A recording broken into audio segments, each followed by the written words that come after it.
We have seen that a simple DC motor can be made using a coil rotating inside the magnetic field of a horseshoe magnet, with a commutator being used to reverse the current flow in the coil every 180 degrees. In this lesson, we will look at the improvements that can be made to this device to produce electric motors for various different uses.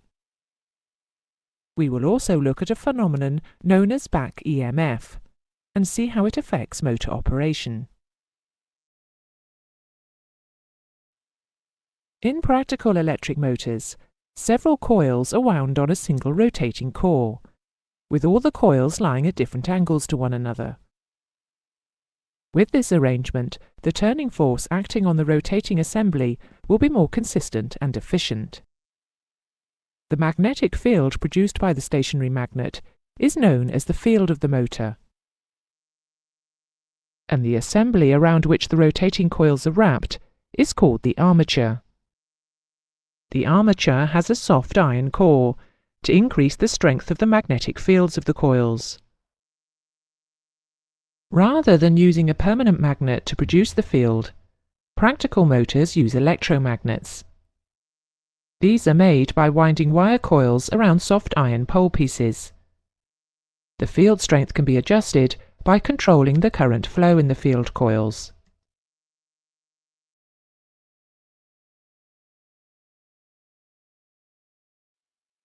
You know from the lesson on generators that the movement of a coil through a magnetic field will induce an electromotive force, or EMF, in the coil. This applies to the armature coils in a motor. Lenz's law states that this EMF will attempt to oppose the change producing it. This induced EMF is known as the back EMF. The back EMF will be proportional to motor speed and the strength of the stationary magnetic field. It will act in opposition to the applied EMF. The EMF being felt by the armature will be the difference between the applied EMF and the back EMF. This is known as the net EMF. As motor speed increases, the back EMF will increase, and this will reduce the current flow through the armature. This leads to a reduction in the strength of the armature's magnetic field, and a reduction in the torque output of the motor. The motor speed will stabilize when the strength of the armature magnetic field is balanced by the load.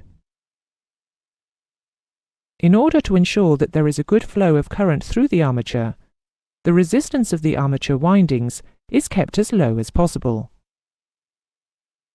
This, however, means that when the motor is first switched on and there is no rotation, and thus no back EMF, the current flow through the armature will be very high. In order to reduce the starting current and protect the armature windings from damage, some motors have a resistor, known as a slow start resistor, in series with the armature coils. As the motor speeds up and the back EMF builds up, this resistor is taken out of circuit by either a centrifugal or a time switch to apply full current to the armature. We have already said that the stationary field of a DC motor is produced electromagnetically, so that by varying the current flow through the field windings, we can vary the strength of the magnetic field produced. There are three types of DC motor in common use, and they are categorized according to the arrangement of their field windings. The three types are known as series wound, shunt wound, and compound wound.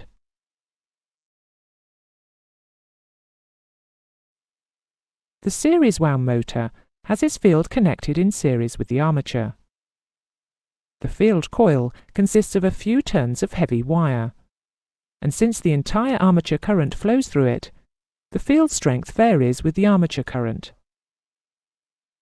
This means that both the field and the armature have very strong magnetic fields on startup, before the back EMF builds up in the armature. Series wound motors therefore have a very high torque on startup. As the motor speeds up, the back EMF increases, and this reduces the current flow in the armature and the field, so the torque rapidly drops off. Series motors run slowly with heavy loads and very rapidly with light loads. You can see that the speed of a series wound motor changes with the applied load. For this reason, they are not used either when a constant speed condition is needed or where the load is intermittent. If the load is completely removed, the motor can dangerously overspeed and possibly disintegrate. The reason for this is that the current required to rotate the motor with no load is very small, and consequently the series wound field coils produce only a weak magnetic field. This means that no matter how fast the motor turns, it will not generate the amount of back EMF needed to balance the applied EMF. The series wound motor has a high starting torque, and because of this, it should never be started without a load being applied to it. Series wound motors are mainly used on aircraft as engine starter motors.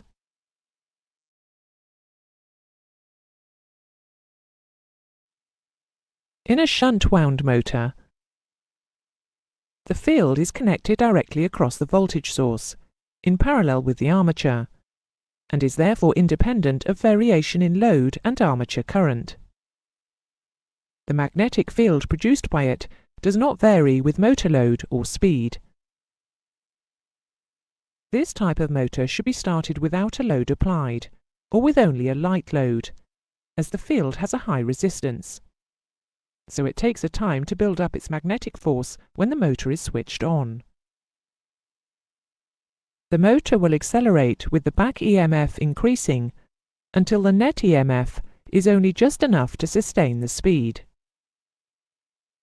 If the load on the motor is increased, the motor slows down, reducing the back EMF in the armature. The reduced back EMF allows the armature current to increase, producing the increased torque needed to drive the increased load.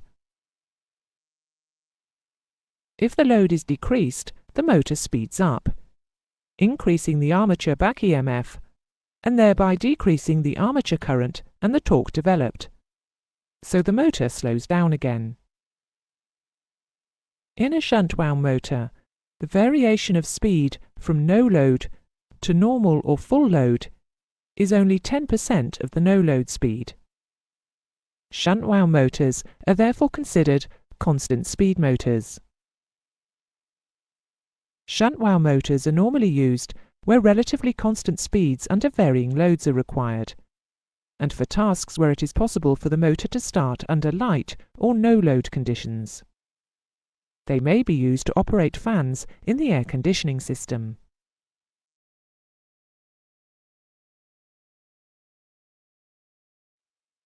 Compound wound motors have two sets of field windings, one in series and the other in parallel with the armature coils. The compound wound motor combines the characteristics of both the series and the shunt wound motor. It has a high starting torque, but it will not overspeed under light loads, and it will maintain a reasonably constant speed under varying load conditions. Compound wound motors are often used to drive hydraulic pumps. Several types of turbine engine-powered aircraft are equipped with starter systems, which use a starter generator having the dual function of engine starting and of supplying DC power to the aircraft's electrical system. Starter generator units are permanently coupled to their engine via a drive shaft and gear train. The units have both series and shunt field windings. For starting purposes, the unit functions as a compound motor, the shunt field winding being supplied with current via an automatic relay-operated field changeover switch. When the engine is running and the starter motor circuit is isolated from the power supply, the changeover relay is also automatically de-energized, and its contacts connect the shunt field winding to a voltage regulator. The machine therefore functions as a conventional DC generator. The advantage of the starter generator is that one device provides two functions, thereby saving weight.